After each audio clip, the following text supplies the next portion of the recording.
Hello साथियों, नमस्कार, आदाब, सत श्री अकाल, गुड आफ्टरनून आप सभी को। I hope all is well. तो मैं पवन कुमार आप सभी का हार्दिक स्वागत करता हूं साथियों फिलर फोरम के इस मंच पर। फिलर फोरम पे हम आप सभी की तैयारी करवाते हैं साथियों एनटीए यूजीसी नेट जीआरएफ की। एनटीए यूजीसी नेट जीआरएफ के साथ साथ आप तैयारी कर सकते हैं यहाँ पर साथियों TGT, PGT, first grade, second grade, KVS, NVS, DSSB इत्यादि सभी प्रकार के कम्पिटिटिव एग्जाम्स के लिए हिस्ट्री विषय के, चाहे वो स्टेट लेवल के एग्जाम्स हो चाहे वो सेंट्रल लेवल के एग्जाम्स हो, आप हमारे यूट्यूब चैनल फिलर फॉर्म को ज्वाइन कर सकते हैं। ज्वाइन करने के लिए वीडियो के नीचे डिस्क्रिप्शन बॉक्स में जाइए, वहाँ पर आपको लिंक मिल जाएगा फिलर फॉर्म ऐप का भी और फिलर फॉर्म वेबसाइट का भी। दोनों ही माध्यम से आप हमें ज्वाइन कर सकते हैं। जिन्होंने अभी तक वीडियो को लाइक ना किया साथी, वो वीडियो को लाइक कर दीजिए, चैनल को शेयर कर दीजिए या मैक्सिमम जितना हो सके, और सब्सक्राइब कर लीजिए ताकि, और हाँ, बेल आइकन को जरूर प्रेस कर लीजिए ताकि जब भी हम कोई नई वीडियो डालें यहाँ पर आपको उसका अपडेट तुरंत मिल सके नोटिफिकेशन के माध्यम से। ठीक है। हाँ, और विभिन्न सोशल मीडिया साइट्स के ऊपर साथियों आप हमें फॉलो कर सकते हैं। मिनिमम टेलीग्राम चैनल को जरूर ज्वाइन कर लीजिए। टेलीग्राम का लिंक भी आपको वीडियो को नीचे डिस्क्रिप्शन बॉक्स में ही मिल जाएगा। वहाँ से सभी सब्जेक्ट्स के, सभी को पता होगा साथियों, सभी सब्जेक्ट के जो है ना कि बने हुए हैं वहाँ पे आपका टेलीग्राम चैनल के लिंक मिले बने हुए हैं, तो वहाँ से भी आप ज्वाइन हो सकते हैं। और इसी के साथ साथ विभिन्न सोशल मीडिया पर आप हमें फॉलो कर सकते हैं। तो देखिए साथियों, हमारे मध्यकाल चल रहा है, फास्ट रिविजन करा रहे हैं हम आप सभी का एमसीक्यू के माध्यम से और विद कंप्लीट एक्सप्लेनेशन के माध्यम से। ठीक है, तो कम टाइम में मैक्सिमम कंटेंट प्रोवाइड करने का हमारा औचित्य रहता है। तो मुगल काल हमारा चल रहा है, 3 लेक्चर कंप्लीट हो चुके हैं, 4th लेक्चर है आज हमारा। तो इसके अंदर पहला क्वेश्चन जो है वो क्या कहता है कि जहांगीर के शासनकाल में प्रसिद्ध चित्तौड़ की संधि पर हस्ताक्षर कब हुए थे। इंपॉर्टेंट फैक्ट है साथियों। राइट आंसर पुटअप कीजिए, जो आपके अकॉर्डिंग राइट आंसर हो उसका 30 सेकंड्स का आपको टाइम मिलेगा। 30 सेकंड्स के अंदर आपने राइट आंसर चूज करके पुटअप करना होता है। तो ज़रा बताइए राइट आंसर क्या होगा इस क्वेश्चन का।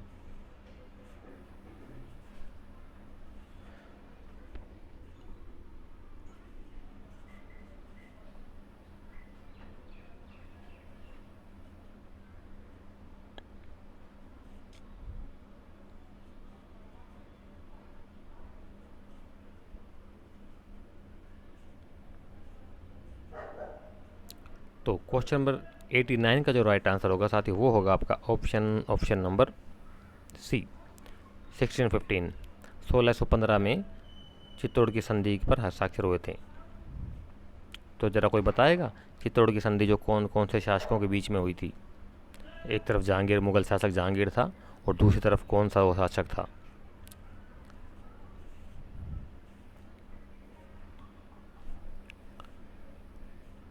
नेक्स्ट क्वेश्चन क्या कहता है, क्वेश्चन नंबर 90 आज का क्वेश्चन नंबर सेकंड कहता है कि मुगल कालीन चित्रकला के संबंध में निम्न वक्तव्यों में से कौन सा सही नहीं है, पूछा है।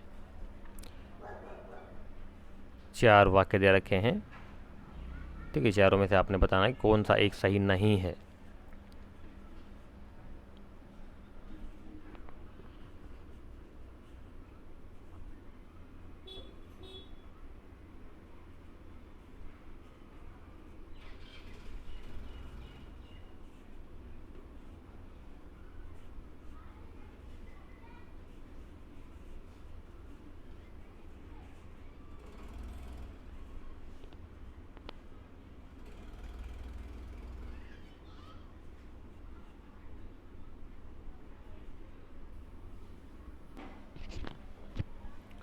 तो बताइए साथियों राइट आंसर क्या होगा क्वेश्चन नंबर 90 आज का क्वेश्चन नंबर सेकंड है ये।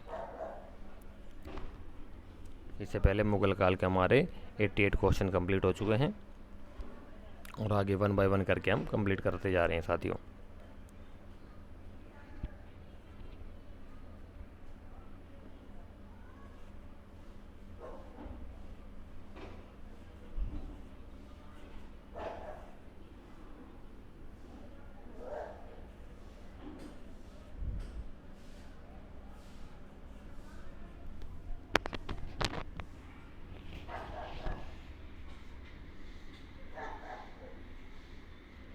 तो क्वेश्चन नंबर 90 का जो राइट आंसर होगा साथी वो होगा आपका ऑप्शन नंबर सी, ये कथन इसमें गलत है, क्योंकि देखिए साथियों, मुगल कलाकारी सदैव विदेशी प्रभाव में थी, ऐसा नहीं है। ठीक है ना, उस पर इंडो इस्लामिक, इंडो पर्शियन कह सकते हैं इसे एक प्रकार से आप, यानी कि हिंदुस्तान और आपका फ़ारसी प्रभाव और हिंदुस्तानी और मुसलमानी मिक्सअप था। चित्रकारों की ये मान्यता, इतिहासकारों की ये मान्यता है, हालांकि ऐसा नहीं है। अगर आप देखोगे आपकी चित्रकारी में तो 60 to 80% मेरा मानना है कि यहीं का ही प्रभाव था, हिंदुस्तानी प्रभाव था उसके ऊपर। कुछ जो चित्रकार जो बाहर से विदेशी आए थे, फारस से, ईरान से, आज के ईरान से जो आए थे ना, उनकी कह सकते हैं हम कि उनका इफेक्ट था, रहेगा साथ ही, वो रहता ही है, सभी का पता होगा कि जो जहाँ से जहाँ का होता है उसका अपना एक इफेक्ट होता है। नेक्स्ट क्वेश्चन 91 क्या कहता है कि निम्नलिखित में से कौन सा युग्म सही नहीं है। एक तरफ शासकों के नाम दे रखा है, एक तरफ उनके ओरिजिनल नाम दे रखा है साथियों, तो जरूर बताइए कौन सा शासकों से संबंधित नाम, जो ओरिजिनल नाम है उनका, उससे संबंधित सही नहीं है जोड़ा।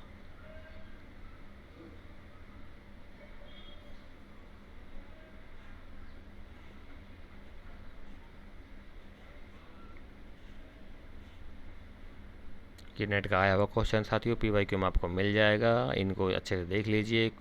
कौन से शासक का कौन सा नाम था, कहाँ उनका जन्म हुआ, उसका टाइम पीरियड क्या था, उसके काल के प्रमुख मेन घटनाएं, बहुत इंपॉर्टेंट है।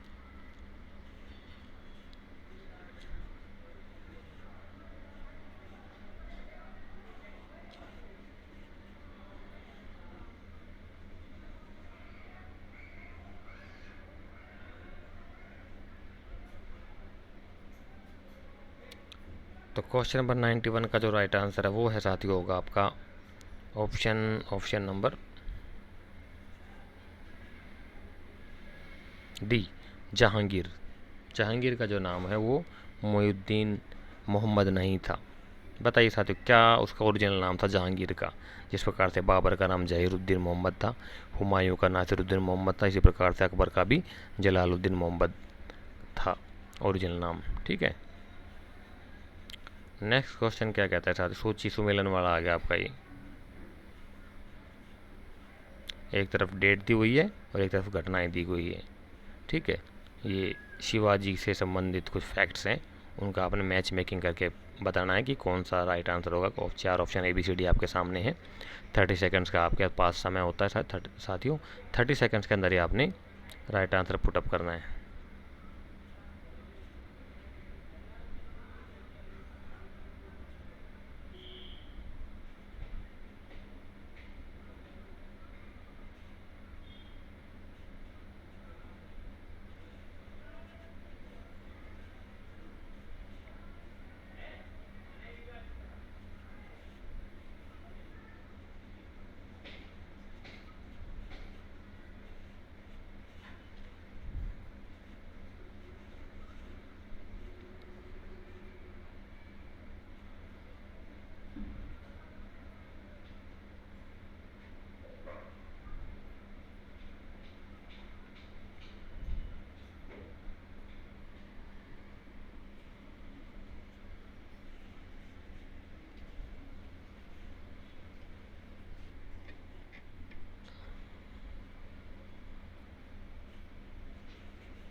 देखिए साथियों, ऐसे क्वेश्चंस के अंदर मैंने बताया हुआ ना आप सभी को कि आपको 1 या 2 पॉइंट 100% श्योरिटी के साथ आपको होने चाहिए याद, कि ये 2 पॉइंट या ये 1 पॉइंट जो है ये तो 100% यही होगा, या फिर ये 2 पॉइंट या ये 1 पॉइंट ऐसा होगा जो इसके साथ मैच बिल्कुल हो ही नहीं सकता।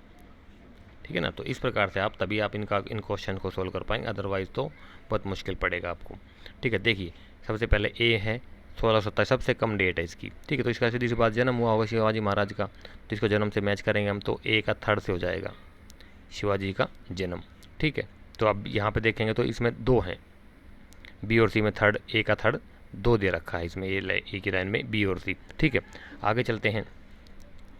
ठीक है, सन 1659 में ये था, सबको पता होगा कि शिवाजी द्वारा अफजल खां की हत्या, अफजल खां को वध किया था यहाँ पे शिवाजी ने, जब वो जाता मिलने के लिए उनसे। जो धोखे से अफजल खान धोखे से मारने की कोशिश करता है, तो शिवाजी जो है उनको बगनखे से उसका पेट फाड़ देता है अफजल खान का। अफजल खान हालांकि लंबा चौड़ा पठान होता है, पर टैक्टिक्स थी ये शिवाजी महाराज की।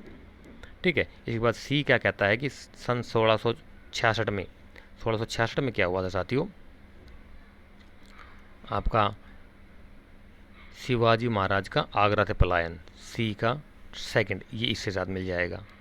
ठीक है, तो बस तो पता लग गया होगा सभी को क्या आंसर होगा इसका। और सन 1674 के अंदर ये हुआ था आपका, फर्स्ट से मिल जाएगा क्या, कि रायगढ़ में शिवाजी का राज्यारोहण एवं महाराज छत्रपति उपाधि धारण करना, महाराज छत्रपति की उपाधि को धारण करना। ये इस प्रकार से आपका इसमें ऑप्शन राइट हो जाएगा बी, ये। ठीक है, तो बी आर ऑप्शन आपका राइट हो जाएगा, इसमें मैच कर लीजिए, क्या दिक्कत है इसमें। ठीक है, इसी प्रकार से जब ये अंतिम समय आ जाता है इनका, और क्या बोलते हैं, राज्यारोहण होने के बाद में यहाँ पर इसके बाद में 1680 में इनकी मृत्यु हो जाती है, किनकी, छत्रपति शिवाजी महाराज की। ठीक है, तो ज़रा बताइए छत्रपति शिवाजी महाराज की अंतिम विजय कौन सी थी, कौन से राज्य को उन्होंने अंतिम रूप से जीता था। आपके लिए आज का एक पहला सवाल। आगे कहता है क्या, कि शिवाजी के निम्नलिखित पत्नियों में से कौन सती हो गई थी।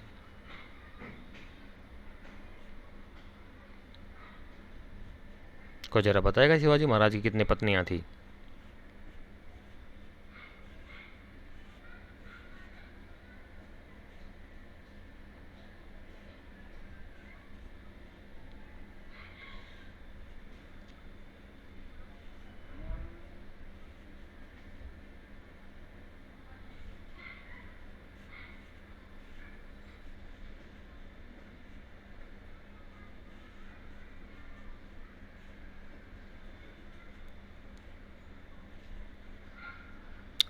तो शिवाजी महाराज की जो पत्नी थी उनमें से एक पति जो उनके सती हो गए थे ना साथ ही, उन्हीं के साथ में उसका नाम था ऑप्शन नंबर 93 का ए, पुतलीबाई।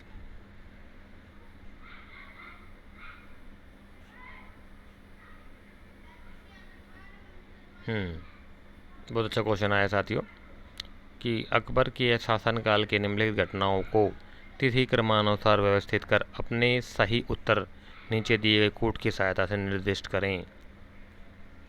4 घटनाएं दी गई हैं, तो कौन सी पहले हुई थी कौन सी बाद में हुई थी, इसमें आपको क्रोनोलॉजिकल ऑर्डर में लगाना है। तो बताइए साथियों राइट आंसर क्या होगा, option number A B C D 4 में से। और क्वेश्चन नंबर जरूर मेंशन कर दिया करो क्वेश्चन के साथ में, कि इस क्वेश्चन का ए बी सी या डी जो भी राइट आंसर होगा बताइए। 94 का ए है, बी है, सी है या डी है। अधिकतर लोगों को पता है, जो नए स्टूडेंट जुड़ जाते हैं हर बार कुछ ना कुछ, तो उनके लिए मुझे बोलना पड़ता है साथियों। और हाँ, एक चीज़ और, जिन भी साथियों हमारी पुरानी वीडियोस देखनी है, वो वीडियो को नीचे डिस्क्रिप्शन बॉक्स में जाइए, वहाँ पर आपको लिंक मिल जाएगा प्लेलिस्ट का। ठीक है, प्लेलिस्ट सभी सब्जेक्टों की प्लेलिस्ट बनी हुई है, सबसे नीचे हिस्ट्री की प्लेलिस्ट मिलेगी आपको, वहाँ लिंक मिलेगा प्लेलिस्ट का, उसके ऊपर क्लिक करेंगे तो पूरी लिस्ट खुल जाएगी। वीडियो नंबर 110 से लेकर के और आज तक 150 वीडियो जो जितनी हमारी बन चुकी है, मोर देन 40 वीडियोज अराउंड आपकी MCQ बेस्ड हैं। ठीक है, एंशिएंट इंडिया, मिडिएवल इंडिया, और अब इसके बाद चलेगा मॉडर्न इंडिया। ठीक है, तो 110 से पहले की जो है वो एंशिएंट इंडिया, मिडिएवल इंडिया और मॉडर्न इंडिया की थ्योरी क्लासेस थी हमारी, और 110 के बाद जितने भी वीडियोज़ आई है वो MCQ बेस्ड फास्ट रिविजन और आपका कंप्लीट एक्सप्लेनेशन के माध्यम से हम आपकी तैयारी करवाते हैं। उसमें एग्जाम तक हमारा यही चलेगा सिस्टम। कोई और किसी का सुझाव हो तो दे सकता है कमेंट बॉक्स के माध्यम से, मोस्ट वेलकम, कोई दिक्कत नहीं है। एक चीज़ और, सोमवार, मंगलवार, बुधवार 3 दिन क्लासेस चलेंगी आपको फिलहाल फोरम के चैनल पे हमारी, और वीरवार, शुक्रवार, शनिवार, थर्सडे, फ्राइडे, सैटरडे 3 दिन क्लासेस चलेंगी आपकी मेरे चैनल पे, historical education and social channel पे। उसको भी चैनल को सब्सक्राइब कर लीजिए, और उन दोनों का ही लिंक मिलेगा आपको साथ ही टेलीग्राम चैनल पे। टेलीग्राम चैनल का सबको पता होगा, जिन्होंने ज्वाइन नहीं किया है, साथ ही मैं बार बार बोल रहा हूँ, उसको चैनल को मिनिमम जरूर ज्वाइन कर लीजिए, वहीं पर आपको लिंक मिलेंगे, उसी माध्यम से आप ज्वाइन हो सकते हैं। ठीक है, और यूट्यूब पे historical education and social search करेंगे, चैनल आ जाएगा, उसको भी आप सब्सक्राइब कर लीजिए ताकि आपको टाइम से नोटिफिकेशन उसका मिल सके। बेल आइकन को प्रेस कर लीजिए ताकि जब भी हम वहाँ पे कोई वीडियो डालें उसका नोटिफिकेशन आपको तुरंत मिल सके और आप ज्वाइन हो सकें। क्लियर? तो बताइए साथियों 94 क्वेश्चन का जो राइट आंसर है वो क्या होगा।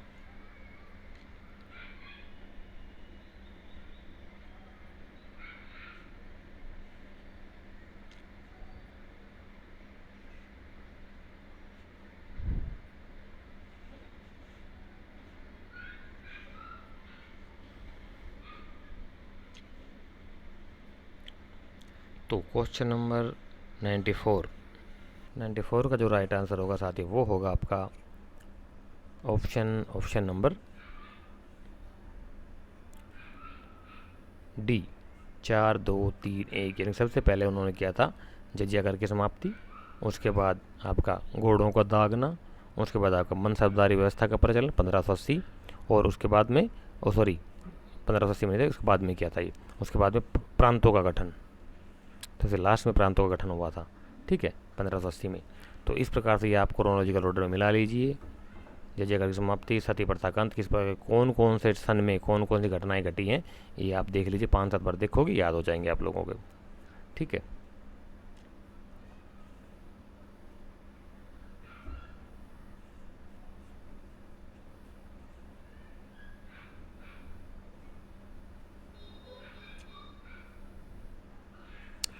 तो क्वेश्चन नंबर नेक्स्ट 95 क्या कहता है कि अकबर की मनसबदारी के संबंध में निम्नलिखित वक्तव्य में से कौन सही नहीं है। कौन सा पॉइंट जो है सही नहीं बताया गया है। 4 वाक्य दे रखे हैं, 4 कथन दे रखे हैं साथ ही यहाँ पर, और उनमें से ऑप्शन चूज करके अलग अलग दे रखे हैं ABCD। तो बताइए जरा साथियों राइट आंसर क्या होगा इसका, क्वेश्चन नंबर 95 का।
तो साथ देखिए इसका राइट आंसर क्या होगा कि ऑप्शन नंबर, इसमें देखिए साथ पढ़ लीजिए पहले आप चारों पॉइंटों को। मनसबदार का शब्द का प्रयोग जो है ना, पहला कहता है कि मनसबदार शब्द का प्रयोग राजस्व अधिकारियों के लिए किया जाता था। नहीं, बिल्कुल नहीं किया जाता था, केवल राजस्व अधिकारियों के लिए नहीं किया जाता था। मनसबदार जो थे वो मंत्री होते थे एक प्रकार से, आज के संदर्भ में अगर देखा जाए तो MLA या MPM उन्हें कह सकते हैं, मिनिस्टर ऑफ पार्लियामेंट, और या फिर MLA बोले तो minister of legislative of assembly, ठीक है। तो एक ये वाला इसका गलत हो जाएगा। और दूसरा कहता है जात और सवार संख्या में मनसबदार की श्रेणी का निर्धारण होता था, ये बिल्कुल ठीक है। मनसबदार का विभाजन 33 श्रेणियों में किया गया था, ये भी ठीक है। और मनसब आनुवंशिक आधार पर दिया जाता था, ये बिल्कुल गलत है। तो 1 और 4 ये दोनों गलत हैं, यानी कि यही इसका राइट आंसर हो जाएगा क्वेश्चन ऑप्शन नंबर डी। मनसब आनुवंशिक आधार पर नहीं दिया जाता था, मनसब जो दिया था वो अयोग्यता के आधार पर दिया जाता था। जिनको मनसब मिलता था उन्हें मनसबदार बोला गया था, ठीक है। उन्हें एक प्रकार से जागीर जमीन का टुकड़ा भूमि आवंटन किया जाता था। रैंक होती थी उनकी, उनके नीचे जात और सवारों की निश्चित संख्या होती थी। 96 कहता है किस शासक के अधीन हिंदू मनसबदारों की संख्या 33% यानी कुल मनसबदारों का 1/3 भाग थी। सिंपल क्वेश्चन है, नेट का है वो क्वेश्चन है, पहले बता चुका इसके बारे में तो मैं। तो जरा बताइए साथियों फटाफट की राइट आंसर क्या होगा क्वेश्चन नंबर 96 का।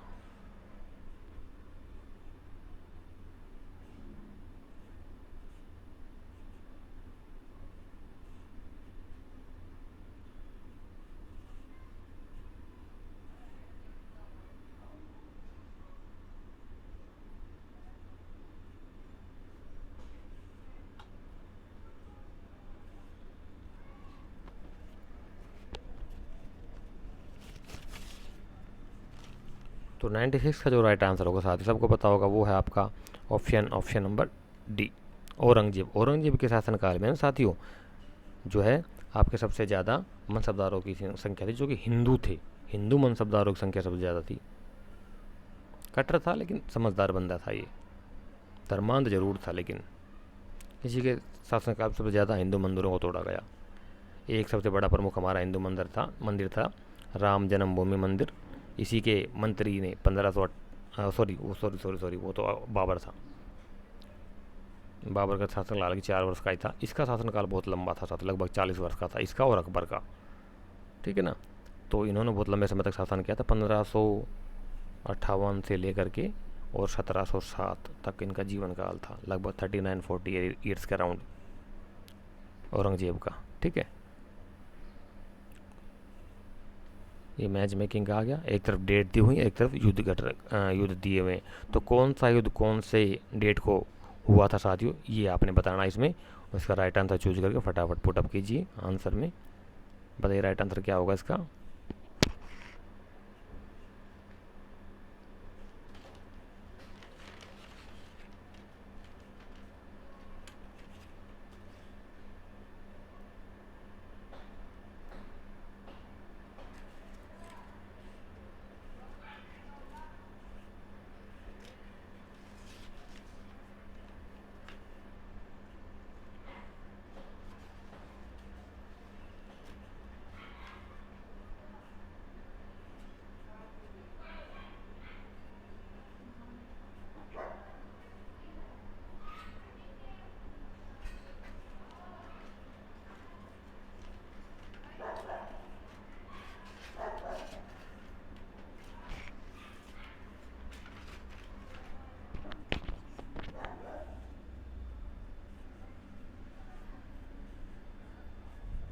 तो देखिए साथियों, 97 का जो राइट आंसर होगा ना साथियों, वो होगा आपका ऑप्शन नंबर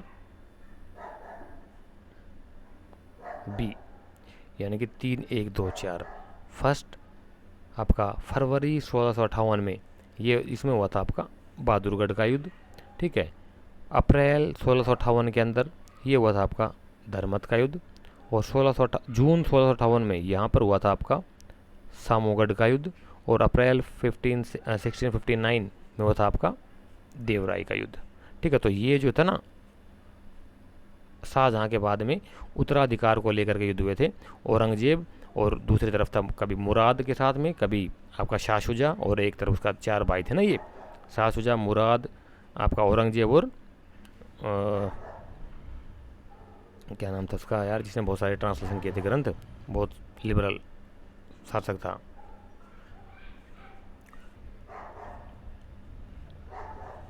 इसी का क्या बोलते हैं, औरंगजेब का ही भाई था।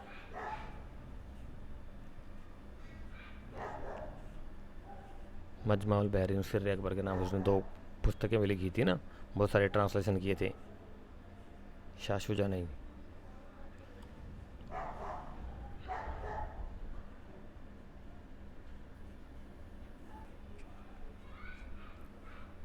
तो 4 भाई थे ना ये आपके, औरंगजेब, शाह शुजा, आपका ये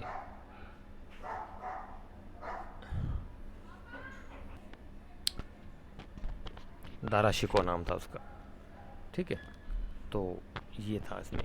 आगे चलते हैं क्वेश्चन नंबर 98 की तरफ। ये फिर दोबारा से मैच मेकिंग के साथ, ये मैच मेकिंग के क्वेश्चन बहुत ज़्यादा आएंगे आजकल। आपके पैटर्न को जो है बड़ा कर दिया है, और काफ़ी क्रिटिकल कर दिया है, लेवल बहुत हाई कर दिया है हमारे एग्ज़ाम का, ठीक है। तो ये हालांकि नेट के आए हुए क्वेश्चन है साथियों, कि कौन सा चित्रकार कौन सी चित्रशैली में निपुण था। 4 चित्रकारों का नाम दिए गए हैं एक तरफ आपकी सूची 1 में, और सूची 2 में जो है चित्रों की शैली दी गई है, कि कौन सा चित्रकार कौन सी चित्रकला की शैली में निपुण था, ठीक है ना। तो ये जो आपने राइट आंसर पुटअप करके चूज करके पुटअप करना है। तो बताइए साथियों राइट आंसर क्या होगा इस क्वेश्चन का।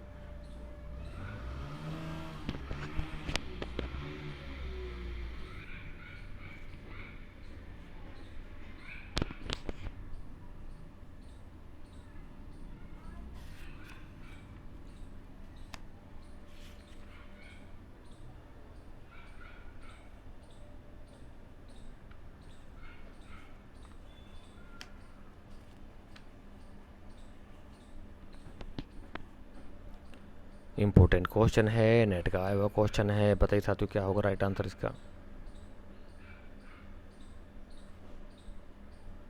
देखिए साथियों, इसका जो राइट आंसर होगा ना आपका, वो होगा ऑप्शन नंबर ए, यानी कि बसावन या वसावन जो था वो आपका व्यंग्य चित्रकार था, व्यंग्य चित्र बनाता था। मंसूर जो था वनस्पति एवं जीव जंतुओं में की कलाकारी में निपुण था। मीर सैयद अली ये ईरानी था, और मिस्किन ये यूरोपियन था। सिंपल, इसमें है ही नहीं कुछ, ऑलरेडी मैच किए हुए हैं। इसको ध्यान दीजिए हमेशा, ये मिस्किन का नाम से पता लग रहा है यूरोपियन था, ये विदेशी था। ठीक है, मीर सैयद अली ये ईरानी था। मंसूर वनस्पति और जीव जंतु में के चित्रकार बनाने में निपुण था। और बसावन जो था ये व्यंग्य चित्रकारी बनाता था। कमेंट्स में जो होते हैं ना, व्यंग्य करते हैं, हंसी मखौल उड़ाया जाता है। आज भी आप देखो कार्टून बना दिए जाते हैं राजनेताओं के भी, और भी अलग अलग टॉपिक्स के ऊपर, वही बात है।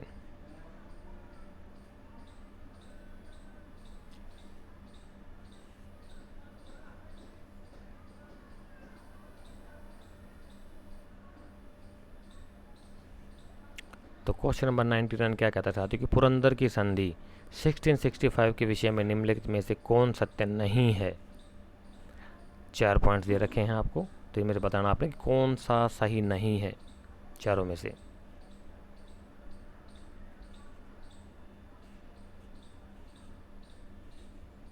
ये सिंपल क्वेश्चन आप बता सकते हो आराम से पढ़ने के बाद। बताइए राइट आंसर क्या होगा साथ इसका।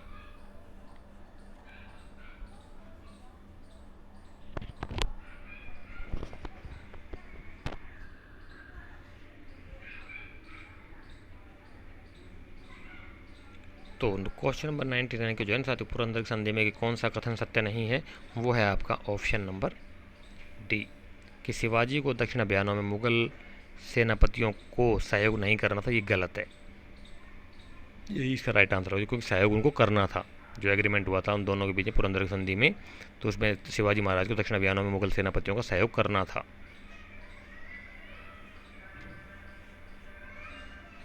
नेक्स्ट क्वेश्चन कहता है क्या कि 100, क्वेश्चन नंबर 100, जहांगीर के दरबार में ब्रिटिश शासक जेम्स प्रथम का राजदूत कौन था। इंपॉर्टेंट क्वेश्चन है साथियों, बताइए कि जहांगीर के दरबार में ब्रिटिश शासक जेम्स प्रथम का राजदूत कौन था। ये इसमें ये पूछा जा सकता है कि जहांगीर के समय इंग्लैंड का या ब्रिटेन का शासक कौन था, ब्रिटेन का राजा कौन था, तो वो था जेम्स प्रथम। ठीक है, तो बताइए कौन था उसका राजदूत जेम्स प्रथम का।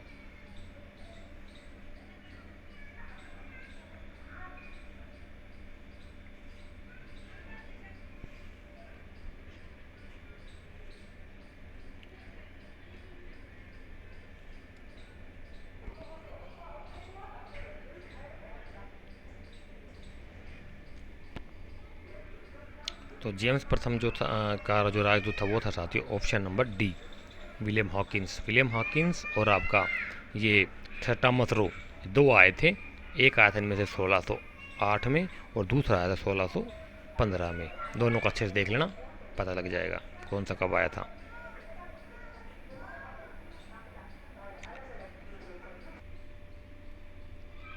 नेक्स्ट क्वेश्चन, क्वेश्चन नंबर 101 है कि निम्नलिखित में से किसने शाह लाहौर के शालीमार बाग को पूर्ण करवाया था साथियों।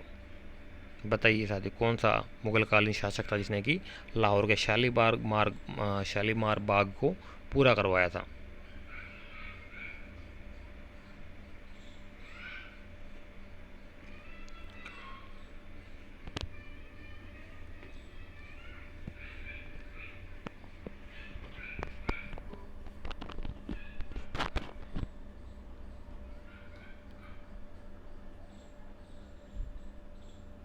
देखिए साथियों इसमें क्या हुआ था कि ऐसी मान्यता है कि शुरुआत की थी जहांगीर ने लाहौर के बाग की। ठीक है, शुरुआत की थी जहांगीर ने, उसे पूरा करवाया था शाहजहां ने। तो राइट आंसर सी हो जाएगा इसका, शाहजहां। क्वेश्चन नंबर 102, जागीर के लिए आरक्षित भूमि कहलाती थी, क्या कहलाती थी जागीर के लिए जो आरक्षित भूमि थी, रिजर्व जमीन जो रखी गई थी ना जागीरों, जिसमें से जागीरें प्रदान की जाती थी, जागीरदार जो कहलाते थे, वो भूमि क्या कहलाती थी।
तो क्वेश्चन नंबर 102 का जो राइट आंसर होगा साथियों वो होगा आपका ऑप्शन नंबर सी, महाले पैबा की।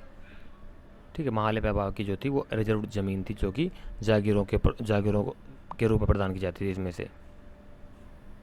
नेक्स्ट क्वेश्चन क्या कहता है कि अकबर के शासनकाल में प्रचलित चौक और चांदी के सिक्के का क्या नाम था। इंपॉर्टेंट क्वेश्चन है, नेट का आया हुआ है साथियों।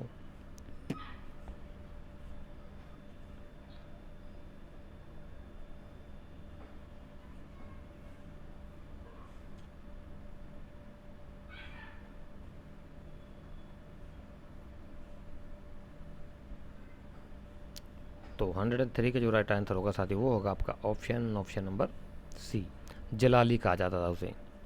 चौक और चांदी के सिक्के को जो कि अकबर ने चलाया था उसे कहा जाता था जलाली। नेक्स्ट क्वेश्चन 104 कहता है कि अकबरनामा के निम्नलिखित भागों में किसे आईने अकबरी कहा जाता है।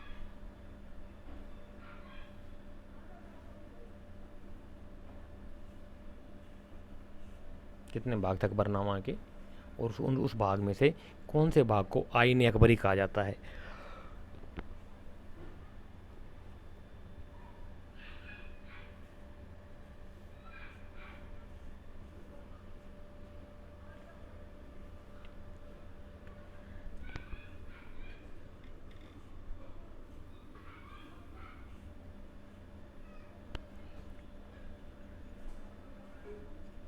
देखिए सर, इसमें क्या हुआ था ना, अकबरनामा एक बहुत बड़ा ग्रंथ था।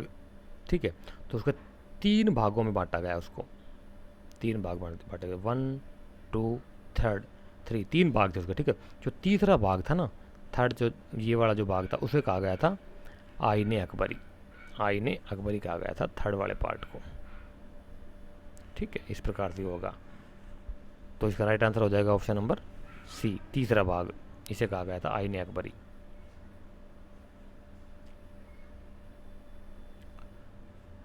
नेक्स्ट क्वेश्चन कहता है कि निम्नलिखित में से कौन औरंगजेब के शासनकाल का राजकीय इतिहासकार था। औरंगजेब की बात हो रही, उसका राजकीय इतिहासकार कौन था।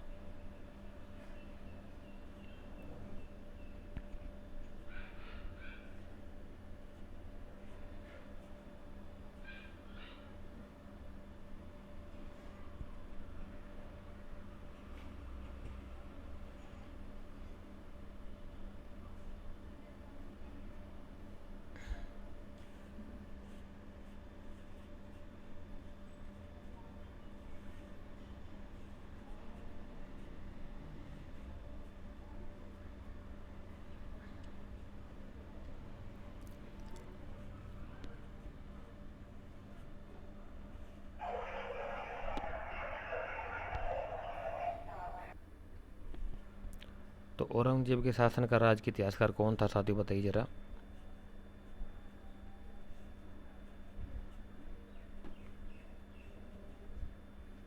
औरंगजेब का इतिहासकार जो था वो था आपका ऑप्शन नंबर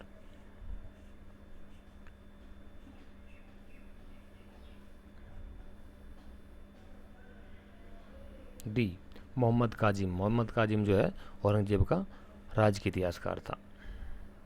नेक्स्ट क्वेश्चन क्या कहता है,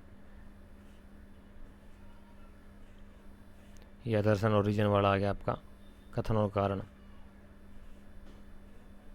ठीक है ना, एक तरफ 2 वक्तव्य दिए गए हैं, एक को कथन ए और दूसरे को कारण आर कहा गया है। कथन ए कहता है कि जहांगीर ने गुरु अर्जुन देव को मृत्युदंड दिया। कारण कहता है कि सिख गुरु ने विद्रोही खुसरो के को समर्थन दिया था। तो इनमें से कौन सा राइट आंसर होगा साथियों, बताइए। A B C D 4 option है, सब समझदार हो आप लोग, सबने पढ़े हुए हैं ये, और मैंने इसकी ट्रिक भी बताई हुई है। ज़रा बताइए राइट आंसर क्या होगा।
क्वेश्चन नंबर 106 का जो राइट आंसर होगा साथी वो होगा आपका, देखिए साथी मैंने आपको बताया ना, ऐसे क्वेश्चन को सोल्व करने के लिए ना आप कथन जो ए दिया हुआ इसके पीछे जो है क्योंकि लगाइए या बिकॉज लगा दिए।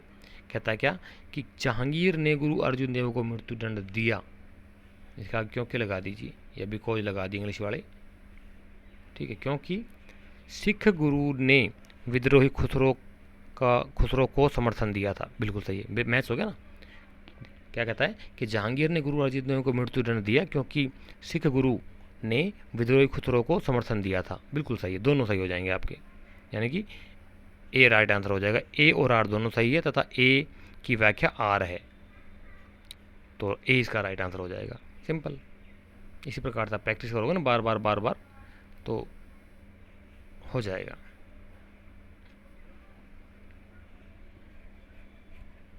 क्वेश्चन 107 कहता है कि दिल्ली में खैरुल मनाजिल नामक मदरसे का निर्माण कराया था। नेट का इंपॉर्टेंट आया हुआ क्वेश्चन साथी हो ये, बताइए साथी कौन सी वो शासिका या शाही महिला थी जिसने कि दिल्ली में खैरुल मनाजिल नामक मदरसे का निर्माण करवाया था। उस समय का मदरसा एक प्रकार से स्कूल कह सकते हैं आप।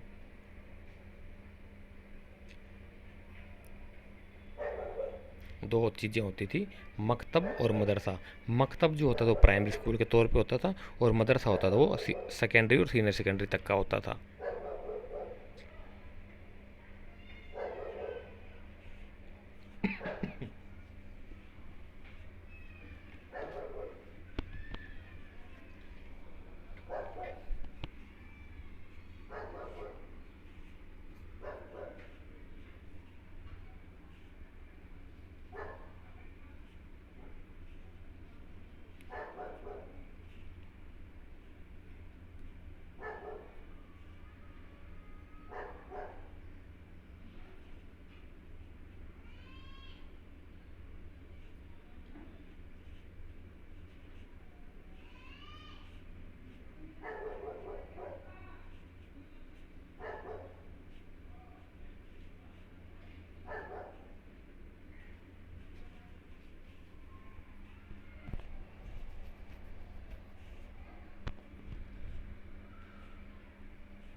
तो क्वेश्चन नंबर 107 का जो राइट आंसर होगा साथी वो होगा आपका ऑप्शन नंबर सी।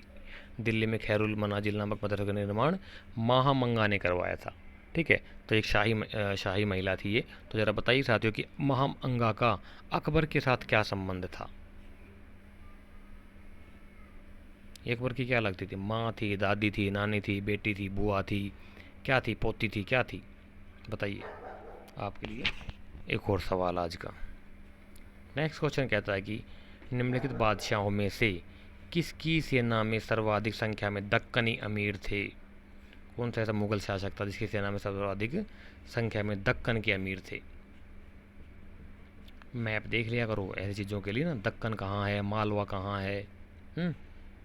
ये कुछ प्रांतीय क्षेत्र हुए थे है ना मुगल काल के, तो इनको देख लिया करो मैप में, आप मिल जाएगा। बुक्स में भी, कुछ बुक्स में होता है कुछ में नहीं होता है। गूगल गुरु जिंदाबाद यार, उसमें देख लिया करो, क्या दिक्कत है। मैप देखना जल्दी क्लियर हो जाता है आपका फंडा।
तो क्वेश्चन नंबर 108 का जो राइट आंसर होगा साथी वो होगा आपका option number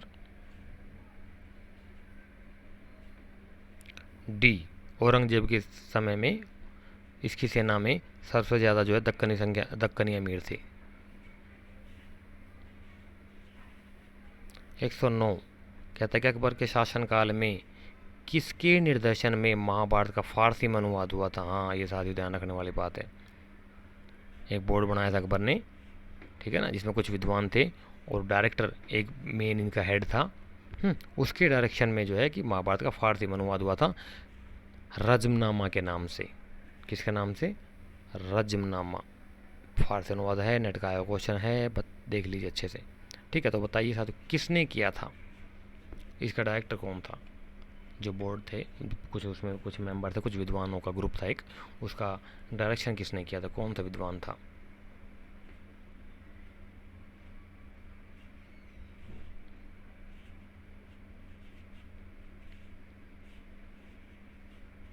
simple question, important है, नेट का आया क्वेश्चन है, तो वो था आपका Faizi. Option C right answer हो जाएगा इसका। नेक्स्ट क्वेश्चन और आज का अंतिम क्वेश्चन है साथियों। क्या कहता है कि जहांगीर की निम्नलिखित पत्नियों में कौन राजपूत थी?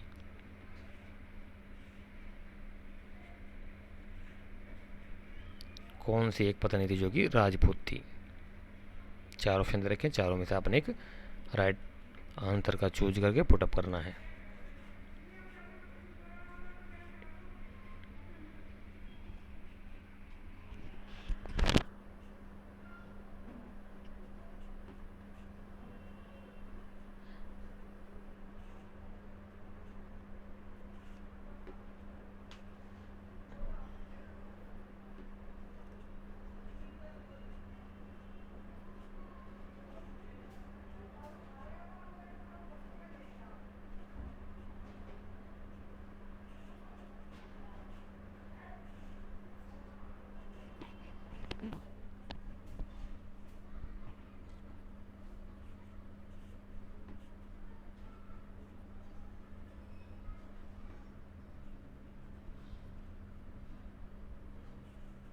तो 110 आज का अंतिम सवाल है। इसका जो राइट आंसर होगा साथी वो होगा आपका ऑप्शन नंबर सी, मलिकाएं जहाँ।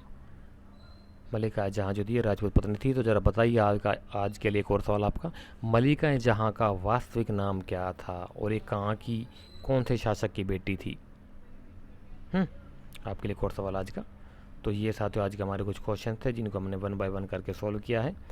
बहुत सारे क्वेश्चन और भी बचे हुए हैं। नेक्स्ट वीडियो में आपको और भी क्वेश्चन सोल्व कराऊंगा। हाँ, एक एडिशनल इन्फॉर्मेशन फिर दोबारा देता हूँ, फिर मत बोलना कि सर हमें बताया नहीं था आपने। मैं बार बार बोलता हूँ, मंडे ट्यूसडे वेडनेसडे को क्लासेस चलेंगी आपकी फिलर फोरम यूट्यूब चैनल पे, और थर्सडे फ्राइडे सैटरडे 3 दिन, वीरवार शुक्रवार शनिवार 3 दिन, लास्ट के 3 दिन जो है वो क्लासेस चलेंगी आपकी historical education and social YouTube channel पे, जो कि मेरा पर्सनल यूट्यूब चैनल है। उसको शेयर लाइक कर लीजिए वीडियो को, और उसको सब्सक्राइब कर लीजिए साथियों। बेल आइकन को प्रेस कर लीजिए ताकि नोटिफिकेशन आपको टाइम से मिल सके। फिलर फोरम के आपके फिर ये जो है हमारा टेलीग्राम चैनल को जरूर ज्वाइन कर लीजिए। टेलीग्राम चैनल पे उसका मैं लिंक पोस्ट कर दूंगा, वहाँ से भी आप ज्वाइन हो सकते हैं, यूट्यूब के माध्यम से भी ज्वाइन हो सकते हैं, जहाँ से आपको उचित लगे हो सकते हैं। ठीक है, तो ये कुछ क्वेश्चन था जिनको हमने सॉल्व करवाया। नेक्स्ट वीडियो में फिर दोबारा आपसे मुलाकात होगी। तब तक के लिए आप सभी को thank you so much, good luck, best of luck, और जय हिंद और जय भारत।